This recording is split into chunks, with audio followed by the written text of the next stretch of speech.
Naglibog ba ka unsay mga dapat nimong buhaton after reaching 1,000 subscribers o 4,000 watch hours? Kung naglibog ka, comment below unsay problema sa imong YouTube channel ug ato nang sulbaron. So without further ado, sulod intro!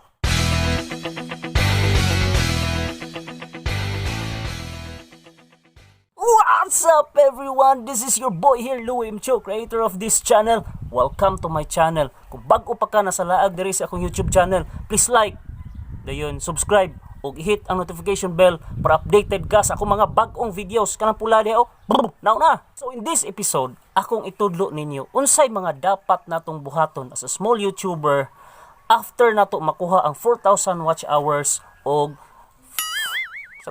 1,000 subscribers. So, stay tuned. Tip number 1. Find out what works for you and your audience.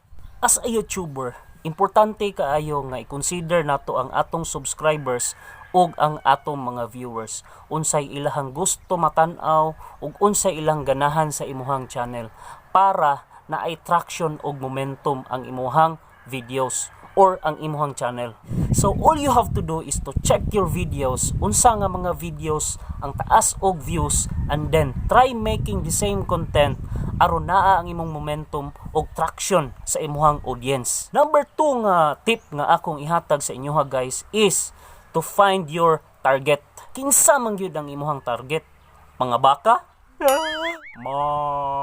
What I'm trying to say is that kinsa man gyud ng mga tawhana or kinsa nga specific nga mga tao or mga audience ang gusto nimong i-hit. For example, kung ako kay mahilig man jud ko og mga motor, sakyanan, mga DIY, so tan-aw gyud ko anang mga klase nga mga videos. Ingunana pod pag-create og video, kinahanglan naa kay tao or audience nga imong i-hit og pag-focus diha aron mo build kag traction gihapon og momentum og aron mo taas ang imong ranking sa YouTube.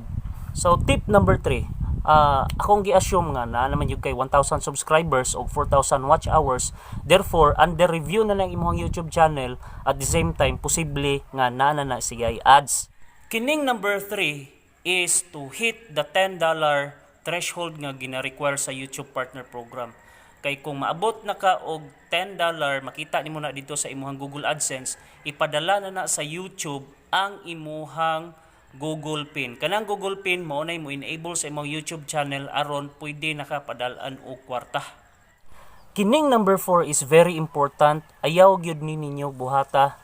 Mao ang avoid YouTube violations. Remember nga diri sa YouTube kinahanglan ka mag-build og trust ngadto sa YouTube og mag-build pug kag trust sa audience. Now kung nag-violate ka sa YouTube policies, ang imuhang YouTube channel mo downgrade og most likely dili recommend sa YouTube. Mo nay kasagarang nahitabo sa ubang mga prank nga mga videos, dili recommend sa YouTube kay against YouTube policies. Dayon, kung nakalabag ka sa YouTube policies, most likely sayang ang imong effort, sayang ang imuhang video nga gigama kay dili ma-monetize, and therefore walay revenue ang imuhang videos. So maor na tanan no. Sultihi ko og napay nakulang. Dayon sa next episode nako akong itudlo ninyo unsaon pagkuha sa $10 revenue. Mo nay abangi tanawa. Daghang salamat. Bye bye. See you.